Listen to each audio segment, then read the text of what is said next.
We have the tech to get food delivered in 15 minutes, but we all have horror stories about buying tickets. The Game Time app gives fans the advantage. Get amazing tickets in just a few taps. Fees are included, so what you see is what you pay. And the Game Time guarantee means authentic tickets at the best price every time. Take the guesswork out of buying tickets to concerts, sports, comedy, and more with Game Time. Download the Game Time app and create an account for $20 off your first purchase. Terms apply. Follow the money. That's what I always say. You always follow the money. Yeah. This is Follow the Money with Mitch Moss and Pauly Howard on VSiN. All right, we made it Friday, baby. Pauly and JJ VSiN, the Sports Betting Network. Huge show coming up. Half an hour, we talked to David Baker, professional poker player, sports bettor. He's won contests before, contest strategy, Super Bowl picks, a lot of win totals that he likes coming up. Also, Ryan Kramer in studio, preseason, more futures, NFL slot machine game, hardcore breakdown, how to win. We'll talk to Kramer coming up. A plethora of NFL preseason games, great MLB card, Field of Dreams recap. It's been too long, JJ. How you doing, kid? Pauly, miss you, buddy. It's a pleasure to be back. And we're going to have a little fun today because you're right. The preseason, the NFL is now back in our lives. I'm very excited for the start of the year. I can't say I'm excited for these games. I mean, anyone who's going to sit there and tell you that they're excited about preseason football is just lying. Like, I worked with Stormy on Monday and Tuesday. Yeah. Wonderful. She's a treat. She's a pleasure. She tried to make the case that she gets excited for preseason football, and I don't believe you. But with the subject of preseason football, we're going to do something on this show, Pauly Howard, that John Jastremski has never done before. I'm going to bet on a preseason game. I haven't decided which one it's going to be. I have a couple of candidates. We'll see if we can align that the first ever preseason JJ special will be a winner. I cannot believe that. I heard you say that with Stormy. I'm shocked. Shame on you. This isn't Wolf of Wall Street. I'm not asking for you to go out back and smoke crack. I mean, I cannot believe you haven't bet a preseason game before, and I think I can put you on the first game of the night coming up. A quick recap of what transpired last night. All 6 games went under based on the closing line.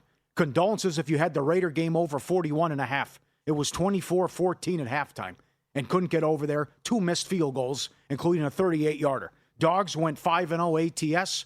All the moves were wrong. The Charger game went off pick'em. How about Denver and Atlanta? Denver down to 3.5 on the road.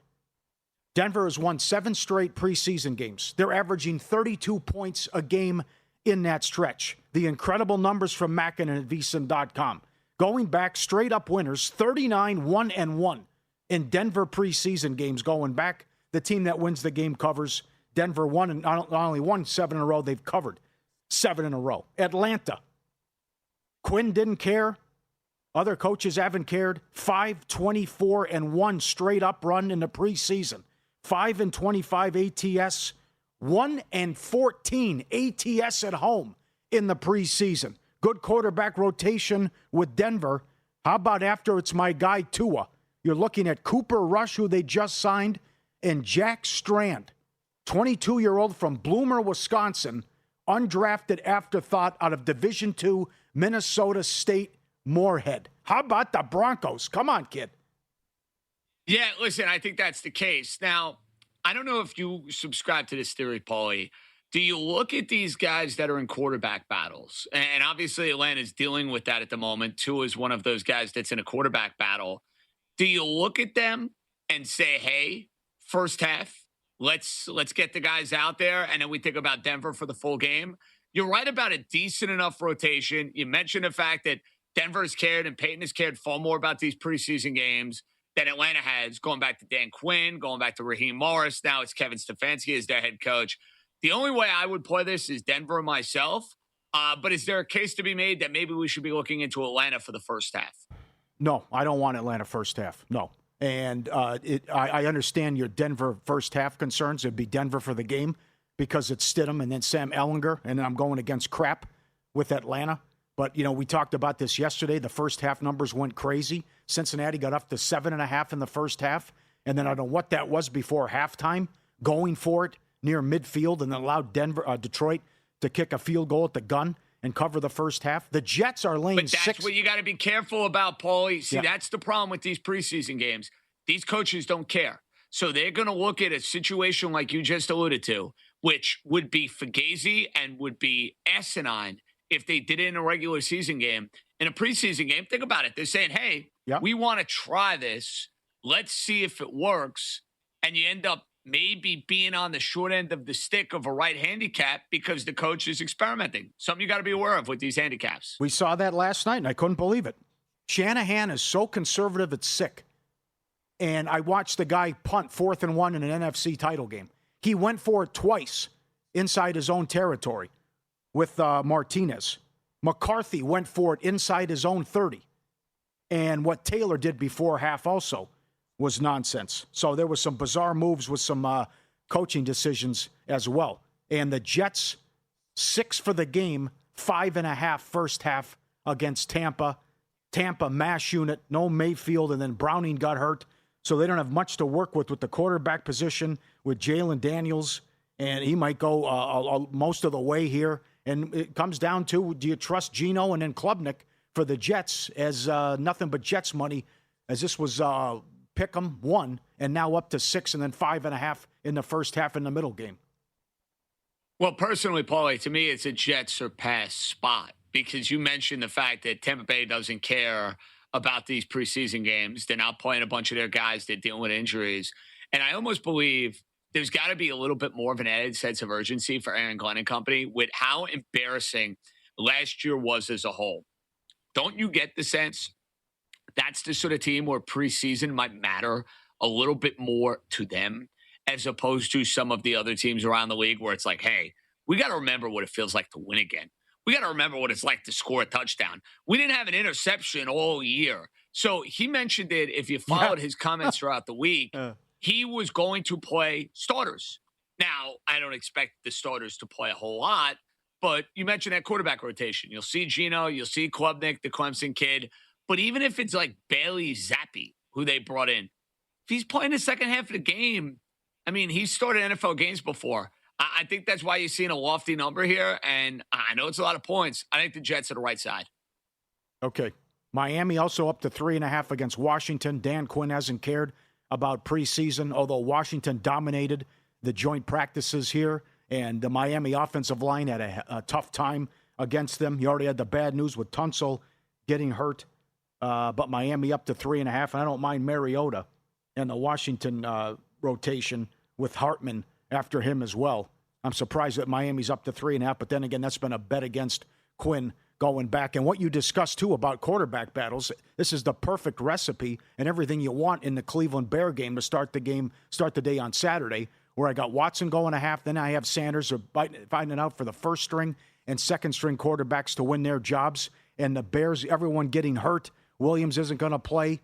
And it's just try to get through the game if you're the Bears. And Cleveland now 2.5 in the first half in that game, 3 for the game coming up tomorrow. That's everything you want. I mean, if the Bears happen to get it, so be it. But that's everything you want, that it's going to be extended time for Watson, and then you get to see Sanders out there in the third quarter.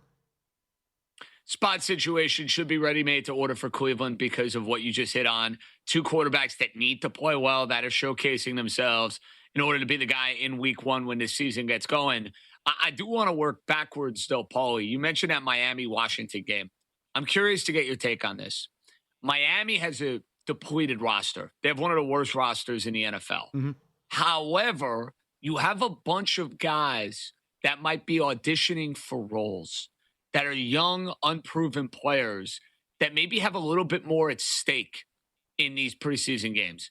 Do you look at Miami laying points and say, hey, young, scrappy guys, they're going to get after it, they're really going to care about this?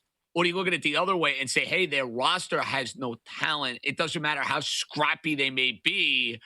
I don't have confidence that their second and third string players can do much of anything. And you mentioned that dominance that Washington had with the joint practices. Mm-hmm. Now, that being said, you're not going to see Jaden Daniels. So it's not like Jaden Daniels is playing much in this preseason game. But what is your kind of read there on how Miami, just with not a whole lot of talent to work with, but obviously a lot of motivation, how you handicap that? I agree with a couple of things you said. New coach angle, get a win Different roster, different team, lousy season last year, and the new coach angle has been 60% blindly betting that the last 5 years. New quarterback as well, and you're going against a coach who hasn't cared ever in the preseason. So those are points I'm picking up that you were putting down during what you just said. So, but I'll go along with that too. But I certainly don't want Washington here with Quinn's history and the fact that they don't expect to show much in this one. How about you want to play the unders again? How about every game going under yesterday after what happened last year where it was high scoring and they averaged 45 points a game? Listen, ain't broke, don't fix it. Miami, Washington reeks 7 under. Yes, that it does. I can tell you. Yeah. You want to play an under in that one, that's the one I'd circle. And the Tampa and the Jets game's got a low total, 34.5 as well. And the Texans went under again. That's a 16-3 under run in that game. I thought Mendoza looked pretty good. I thought Cam Ward struggled. Will Levis did not look good. Rourke looked good for San Francisco before he got hurt. There was a lot of surprises last night with some of the games and what transpired. They couldn't protect Burrow again when he was in there. Luke Altmaier got the backdoor cover going 80 yards on the final drive. Surprised that the Bengals only scored 16 points. So great to have it back, but a lot of surprises, but a lot of trends continued to cash. And that was a 7-point move that winded up being in the Titans game that went from pick to 7, and then it falls 6 after the late 49ers field goal there in a 19-13 final for Tennessee. Win-lose coming up next. Sick beats all over. A moose in the WNBA. A team blew a 28-point lead. What transpired in the Raider game. An awful beat if you had the Colts, and Diaz did it again. How about a team rallied in the 9th inning, and they were 20-1 in play. Win-lose before David Baker coming up on Follow the Money. VSiN, Pauly, and JJ. These Sports Betting Network, Sirius XM, Channel 158.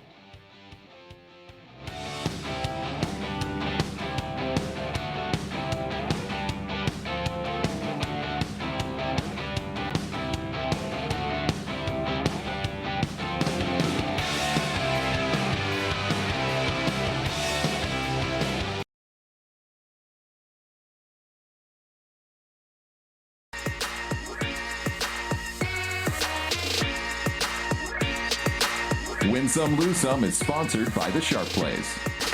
Were you a winner last night? Wow, winning. Or was it a rough one? Well, they can't all be winners, can they? Loser! You're a loser! Pauly Howard recaps the night in sports betting in Win Some, Lose Some. Daily specials. Dead heat, most strikeouts. Cavalli and Ashcraft both finished with 10. Cavalli was 12-1, Ashcraft 8-1, and he almost had a no-hitter. Cubs got their first hit in the 8th inning as they were shut out. Pittsburgh wins in a blowout. Ashcraft now 19-5 to the over on the season. Most runs, Pirates 12-1. Highest scoring game, Reds White Sox 15-1. Great call by our guy who was at the game, Field of Dreams. Get involved with the NOLA K-prop. 9 strikeouts was 6-1. 5 was minus 130. 6 was plus money. Schwarber, 2 home runs, 25-1. And again, the Twins allow a run in the first inning. What Mike Palmer's been talking about. Angels plus 140. Blew out the Rangers again. Brewers 20-1 in play. More on that coming up. Titans pick up to 7. Won by 6. Salah 11-3 career in the preseason. Texans 16-3 underrun. Raiders over 39.5 up to 41.5. And every game went under based on the closing line, and dogs went 5-0 ATS. Subscribe, be part of the team. VSiN.com, our radio and podcast friends. You always want to see these tweets and videos at Pauly Does Vegas on Instagram.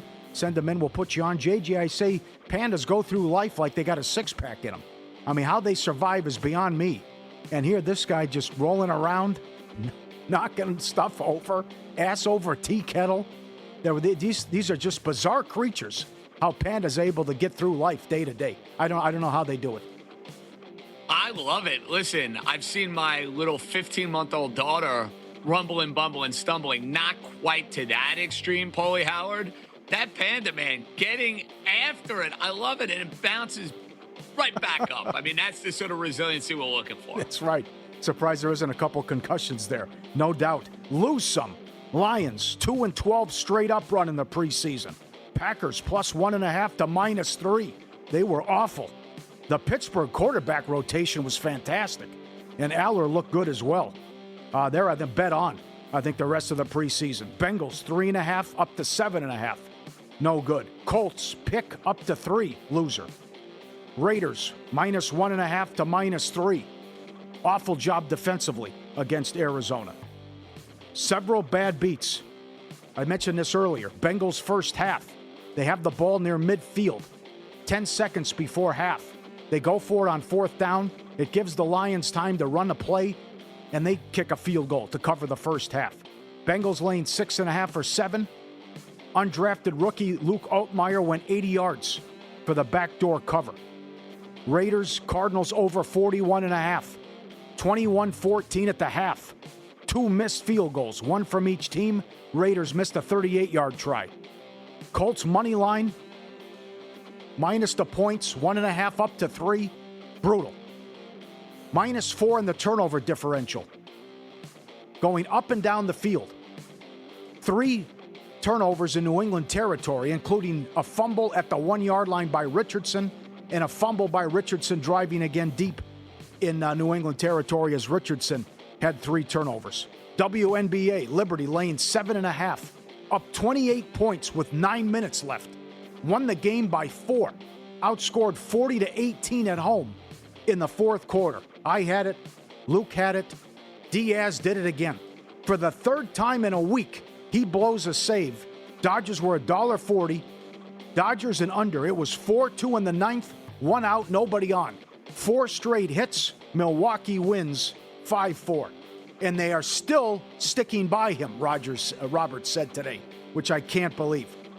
Preseason football's here. Sharp money already moving. Here's how they see it. Exclusive data feeds from 4 major books. Thousands of sharp bettors and pro syndicates tracked in real time before the market moves. All of it filtered and sorted by version 6.0 of their AI model. Every play logged, every result public. Records back to 2011. Live logs since 2021. It all feeds a live performance terminal. Check it out anytime. No login, no paywall. The record gets audited daily by their own haters. No steam chasing, no stale trends, no recycled plays. Follow the sharp money at sharpplays.com and reaching out to over 500 bettors and sources worldwide across all sports and sending it out to subscribers in real time. They are dynamite. They're the real deal. Sharpplays.com. What'd you think of the Field of Dreams game? I thought it was absolutely fantastic, Pauly. I'm dying to get there.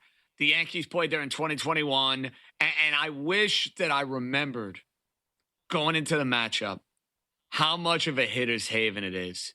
Because that bettor who had Kyle Schwarber, who, by the way, is like made to play in the Field of Dreams game. Like if you had to take somebody in central casting in baseball, put him in that cornfield and say, go play ball, big fella. Yeah. It's Kyle Schwarber. So, of course, he hits 2 home runs, which would have paid very, very nicely. Great night for baseball, a tradition they absolutely have to keep going each and every year. And definitely a lot of FOMO for me because I want to get to the next Field of Dreams the Yankees play. Now, you mentioned Diaz. Pauly, what are the Dodgers going to do with Diaz? Come on. They're paying him $1 gazillion. The guy is clearly, when he's right, one of the best relievers in all of baseball. But before this injury, he comes back after the injury. He can't get anybody out. Like, I do think they're at a point where, hey, they're comfortable from a standpoint that they're going to win their division. Where they run into trouble, though, Pauly, it's not out of the realm of possibility.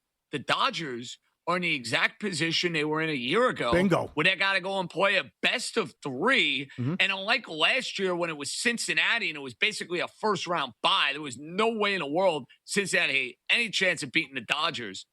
Could you imagine they got to play like Philadelphia in a best of 3 and you're staring at Sanchez and Wheeler and Lazard? Like that's a scary first-round series for LA. If the Cubs hang on and they're up 3-0 in the 7th, they'll be a game and a half up on the Cubs. They have the 4th best record in baseball. So they're looking at maybe the 3 seed in the National League. And then, who knows what happens with Milwaukee and the Cubs. Milwaukee up 4 games now with their epic comeback. But this, you're right to the fact that Atlanta might have a better record. Milwaukee might have a better record. The Cubs are playing great ball. The Phillies had them on the ropes last year. You cannot, this is like C.J. Stroud. Like, what does he have to do to get benched when all the turnovers in the 2 playoff games? What does Diaz have to do to lose his job? That's 3 blown saves in a week. He's killing you. Yeah, I think they'll give him another week. but then you're going to have to ease him out of that role and then maybe work him back into it. We saw that a lot with the Mets. Pauly, when he would go through funks, you saw it last year with the Yankees with Devin Williams, where they kind of put him in and out of the closer's role. Maybe you give Diaz a blow. You let him work himself right in those low leverage spots. And then maybe by Labor Day, you get him back in the closer's role. Because, hey, you keep flushing games the way they flushed the game, you might be seeing the Phillies or the Cubs or somebody in that wild card series. Scary. Yeah. You like your Yankees today? I do, although the Yankee offense is MIA. Yes. Much like the Toronto Blue Jays offense, for that matter, is MIA. And, it's funny. Paulie, I went on a Toronto radio station earlier today. They had me on as a guest. And the Blue Jays obviously have a lot of work to do to make the playoffs. They did win 3 out of 4 games against the Red Sox. They're like 2.5 out of a wild card spot. Wouldn't it be wild if Toronto got the last playoff spot, that is 6th seed? They get AL West team 3-6. They win that series. They don't reseed in baseball. They'd play AL Central team. And meanwhile, the Yankees would maybe have to go through the Red Sox in a best of 3. Then they have to play Tampa without home field advantage in a best of 5. Could you imagine if Toronto was sitting there in the ALCS and it's like, hey, we went 82-80. We were in 4th place. And we're rewarded by playing the Astros and playing the White Sox. I mean, my goodness. Not bad. I know. This is wide open and no one wants it. This is crazy. Look at Texas. How embarrassing is that? You lose DeGrom. You lose 3 out of 4 against the Angels. Pathetic effort. And Bieber, by the way, has bad numbers career against the Yankees. And Vlad has good numbers against the Yankees. Cole's been outstanding. And the other thing, too, Houston starts this big homestand against Seattle. Seattle's a mess right now and can't hit, and it's Lambert against Kirby. Seattle's won 10 of 11 against Houston, though, going back. So a total of 8 there that Houston figures to get well, but for whatever reason, Seattle this year and last year had their number. 10 and 1 is incredible. Paulie, I smell a rat. I smell a fishy line between the Astros and the Mariners. And when we get to our in-pocket plays a little bit later on in the show, Mr. Jastremski may have a play and a best bet on that particular matchup. So remember I said that a little bit later on. Excellent. David Baker up next. Won the Westgate Super Contest years ago. Great contest player, one of the best poker players in the world. He'll go through a ton of win totals, Super Bowl pick, what his strategy is going to be, what these contest numbers can be as well. He's with JJ on one. He loves a team in the NFC, and he's with me on an AFC team that he likes a lot. We'll go rapid fire with David Baker coming up next on Follow the Money, VSiN, the Sports Betting Network.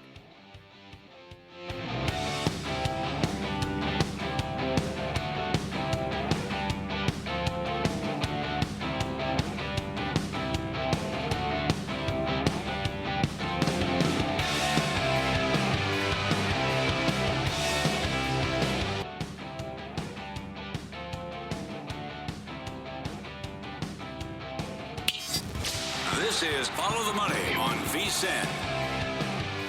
All right, a lot of NFL with David Baker now. Gamble Up podcast, professional poker player, contest winner in the past. He's excellent at AU David B on X. And check out the Gamble Up pod, and also he's involved with Survivor Sweat. And we'll get into that, too, with contest as well. Appreciate the time, my friend. Last year, you had a great run in the WSOP with a bracelet and some deep runs. 4-time bracelet winner. I haven't talked to you. How did this year's WSOP go?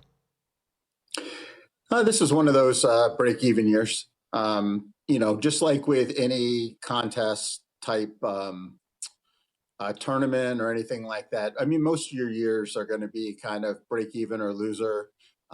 Actually, most of them are probably loser. But when you win, you get paid big multiples, 3, 4, 5, 6 times. So, last year after like four times my money, this year, break-even. Didn't have the best series, but whenever you can break even on a kind of a down year, that's a big plus. Had a couple of final tables still, and the World Series is alive and well and doing great. The main event took its place back on ESPN, which was really exciting for us in the industry who kind of grew up watching World Series of Poker on ESPN. Good point. Yes. Well, I loved it, and they did a good job. What do you think of the break once they get down to 9 and taking time off? Oh, I love it. I think that this is our marquee event, and I think any opportunity to be able to market yourself or market the players or market the event is just a positive. I think we found a nice little hybrid. It used to be played in the beginning just straight through, and there was no break at all, and that was cool. But then they decided, hey, let's give these guys an opportunity, guys and gals, an opportunity to market themselves. And we can build some buzz. We can give some storylines and things like that and make it like really exciting. And they moved it to November, which was like a 5-month break. But now I think they found the perfect amount. It's 3 weeks. So it's enough for you to kind of build up some storylines, build up some endorsements, things like that. But at the same time, it doesn't give the players so long that they can completely rework their game and get like extensive coaching. You can kind of touch up some things, but you can't do that. I mean, we look at the documentary that Circa's done on Survivor. Like, how great would it be if we were able to like follow the storylines and then take a break and be able to come back, and then we've all kind of fallen in love with some of the characters and some of the players deep, and be able to watch that last week's game. Obviously the football season doesn't work that way, but it would be kind of cool to be able to build storylines, and then you have like rooting interests and things. David, this is the first time we've met. Pleasure to meet you. I see the bio, and I see 2020 Super Contest winner. And the jealousy is just oozing out of me. I mean, don't get me wrong. Your poker skills are obviously exquisite. But, like, from my line of work, like, I'd be able to go and have the McGregor walk for the rest of my life if I was able to go and pull that off. So I'm curious to ask you, when was the moment for you throughout that 2020 season where you're like, holy smokes, I'm actually going to go and win this? Was it like 8 weeks in? Was it like 14 weeks in? When did it, like, really hit you that there was a realistic shot you could do it? Yeah, thanks for saying that. It was a highlight of my life winning that event, and we came in second, me and my partner, in the Circa contest that same year. So we got second in Circa and first at Westgate. And I grew up, listening to Bill Simmons podcast. I think that a lot of people in sports kind of did, and he used to always talk about the Westgate Super Contest, and I kind of always viewed it as kind of that amateur versus pro, and I'd love to be an amateur and get in there and compete. It has some parallels to poker where, the skill players are going to win in the long run, but in the short term, you can easily, get hot. That particular year was the COVID year, and we went, I think it was 19-1 the first quarter and won the quarter. I had some really early thoughts on COVID and how it would affect things. And I just kind of put those into play and really was so far ahead of the field that year. And we got off to such a big start that we kind of coasted in Super Contest. And we had a big run in Circa. And we actually got bad beat on one of the last plays of the game in one of the last games, or we would have won that one too for $1 million. But instead we got $200K for Circa for second. But yeah, it was fun. I think early on we knew that we had something special. And, we won the first quarter at 19-1, didn't even have to chop it. And we had like probably a 3-game lead a majority of the season. So wow. Yeah, that was that. And so I'm kind of chasing that. I mean, I love Survivor now, but the millions and the pick contest, that's my baby. That's what I really love. And obviously there's so much more money in Survivor. So we're excited for that. And we do a lot of stuff with that. But picking, it's kind of like, you get to test yourself versus the best handicappers in the world. And it's an awesome competition. It's not only just, what I love about the contest is it's partly ball knowledge and picking, but partly game theory. And I mean, anybody can go and just look at the closing lines and say, well, I'm just going to take the teams that have the most closing value and such. You're going to get slightly the best of it. But I don't think that's really the effective way to win it. You want to take advantage of those when it really does align. But when there are opportunities that you can maybe get some line movement against you and you can be on the non-popular side of maybe a line that doesn't matter, or, you can use your ball ball knower knowledge and make informed contrarian plays. I think that's the cool part about it is you have to do a little bit of everything. And that particular year, we had two games like, I don't know, probably like week 15, 16, that I really just didn't agree with the line movement. And I knew that it was going to be heavy on the other sides. And we just decided, you know what, we're just going to take these spots. And if we can win these games, then we're going to make up such ground and get like a lead that's going to be hard. And we did. And that kind of like propelled us.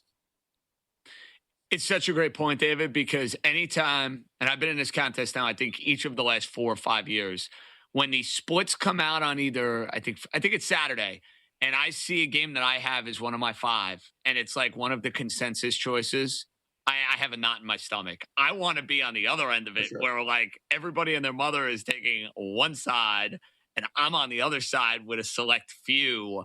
Do you like locking these plays in very early in the week? Or are you a guy that like waits until the last minute? I mean, obviously injuries play a role. You want to follow the storylines throughout the week.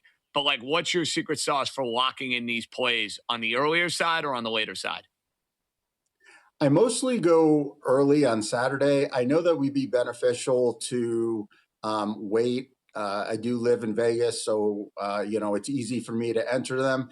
But I'm just under this paranoia that my phone's going to lock up, the app's going to have an issue, even though we've never had an issue with the circuit. But I'm better safe than sorry. So even though occasionally I might like miss something on Saturday afternoon at 2:00, a lot of times I'm kind of stubborn too. You kind of lock into your picks, and I don't really want to. I don't want a knee-jerk reaction. It's like, Josh Jacobs, was seen limping off the field after a hit or something. And then all of a sudden I'm like, oh, I'm off the Packers, or I need to get against the Packers because of this line movement. When most of the time that stuff's not even really that relevant. I mean, backup running backs, they come in all the time. It's not really that big of a deal. Obviously you have the issue with a quarterback potentially happening, but I generally try to get my picks on Saturday. Occasionally we'll play the Thursday night game. I mean, Thursday night game is, you can really, if you really, have a good feeling, they're never highly owned. But I want to be very confident in my Saturday plays if I'm going to do that. And also I do multiple entries. So maybe I'll just do a few with the Thursday night game. I'll very rarely go all in on Thursday, but I do like to go all in on some games on Sundays. I'm very concentrated. I want to have like a lot of multiple entries that have, really good record, or I'm fine to be out of it. I'm not looking to just, kind of just spray the board or play both sides or any of that nonsense. I like to get multiple entries with multiple shots. And then, so we are very concentrated, picks. So you were not surprised that the poker players did so well in Grandissimo and in the other Circa Survivor contest? No, I mean, I'm not really surprised, especially the way that it worked out where, you had to be ultra contrarian on Thanksgiving. That's something that poker players are willing to do. They're willing to step outside the box and take kind of a plus EV, but, negative risk of actually winning. So that really didn't surprise me. But honestly, I think it's a little overblown. I think just the pure numbers of it, there's just so many poker players that are doing it and they're maxing out the entries that we're just going to have some that make it to the end. I mean, it's just the law of large numbers, especially because when poker players play, they usually max out. They're not a one bullet group. A lot of win totals coming up next with David Baker, professional poker player, contest winner as well, Gamble Up Pod. And at AU David B on X. We'll get his thoughts on some win totals straight ahead on Follow the Money next, VSiN, the Sports Betting Network.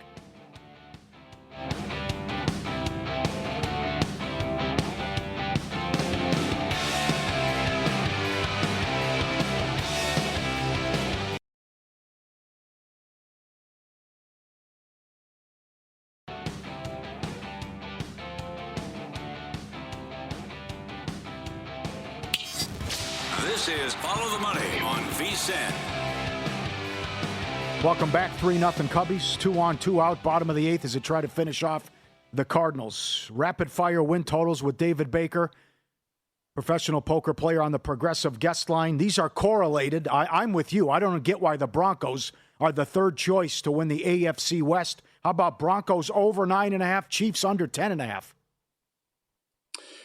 Yeah, if you follow any of my content throughout the last few years, you know I'm a very, very big Bo Nix stan and kind of anti-Mahomes. And so these kind of correlated. I think there are a lot of different ways you can play these. I'm definitely totally comfortable playing the Broncos over number. They have the best or one of the best offensive lines in football. They have one of the best defenses in football. They have a quarterback that's ascending and has proven that he is not what the pre-draft analysts thought he was. They have a Hall of Famer coach, and they have more weapons than they did last year. I mean, bringing in Waddle, the early reports are Pat Bryant in camp is a clear number 3. He had shown signs last year, so the weapons around Bo Nix are going to be so much better. I think there are a lot of different ways to play this Broncos team. I think another thing, the way that I kind of like the Broncos is I really do feel like they're Super Bowl contenders. I also feel like they are very live to win the AFC West. If you look at that schedule, it's really, really front loaded. The first 6 games are the gauntlet, and then it really eases up. The number is kind of low right now on Broncos to win Super Bowl. I think you can probably 16, 18, maybe even 20 you can find out there. I think it's very realistic that if they can just go 3-3 in those first 6, that we are comfortably in play, and the number will probably go up from there. Obviously, they could get off to a great start and just roll off some of these tough wins, but I could see 3-3, and I'm ready to go when we got the Cardinals, the Chiefs at home, the Panthers, a bye, the Raiders. All of a sudden, you're looking at maybe being able to get 25-1 on a team or 30-1 on a team that many people might say, oh, they regress back. But I think it might just be a product of the schedule if they don't get off to a big start. Why anti-Kansas City? I think Kansas City is very fragile. Obviously, we have Mahomes, but he's coming off of an injury. I don't think they were nearly as sharp as they were last year. The skill position, I mean, they brought in Walker, but I mean, really, have we seen that running backs are really that big of a difference maker with teams? I know Barkley was the year that he, went to the Eagles, but we're still kind of sketchy on the outside. The weapons for Mahomes aren't that great. I think that kind of just the nature of the NFL, when you're really a dynasty for a while, you're overpaying some of the top end players. And so there's a lot of fragility to the team. I'm not sure if Bieniemy has lost his fastball. I mean, for some reason, he hasn't really been good as a coordinator and since he left Kansas City. So I think there are just a lot of questions. And I think there are a lot of ways it can go wrong. So I think their high-end outcome is 11, and the total is 10.5 now. So, I mean, I really think you have lots you can play with there. Plus, the division's really tough. I mean, I think that they're clearly the third best team to me. I like the Chargers and I like the Broncos. So when you don't have the layups in the division, then I really think it's very tough to get over 10.5 wins. Great point. Now let's get to a team that you and I both love. The New Orleans Saints. I can't get enough of the Saints this year. I've bet them to win their division. I have them over wins. I think the division is ready-made to order. I think Tampa's in for a long year. I think Carolina is already in a spot where they're dealing with a ton of injuries. And I'm sorry, Atlanta backers, Tua or Michael Penix is your quarterback. That's incredibly problematic. Shuck, Kellen Moore, defense played well down the stretch. David, we're on the Saints this year. Let's go. Yeah, I think the Saints might be my favorite play, in that the things we're talking about as far as their exceeding expectations. I think over 7.5 is really, really nice. I think winning the division, I think you can find plus 250 to probably 300 out there, depending on, where you're doing your work. They have, I mean, Shuck was impressive. I don't think he's going to be elite, but I think he can make that nice year 2 leap, kind of. Maybe not like Bo did, but, similar. And I really like Kellen Moore. You have a lot of transition in Atlanta. There's going to be, anytime Tua does anything bad, there's going to be calls for Penix and vice versa. They're very fragile in the skill position players. I mean, they do have, 3 nice weapons, but after that, it's very, very sketchy. And the thing that I think a lot of people are missing on New Orleans is they just they think about this old offensive line as being weak and an Achilles heel. They're ranked, I think, according to the offensive line guru that I listen to, I think he had him as number 7. So, I mean, even if they're a top 10 offensive line unit with a great coach, a good ascending quarterback, good skill position players in an easy division, I think all signs point up for the Saints.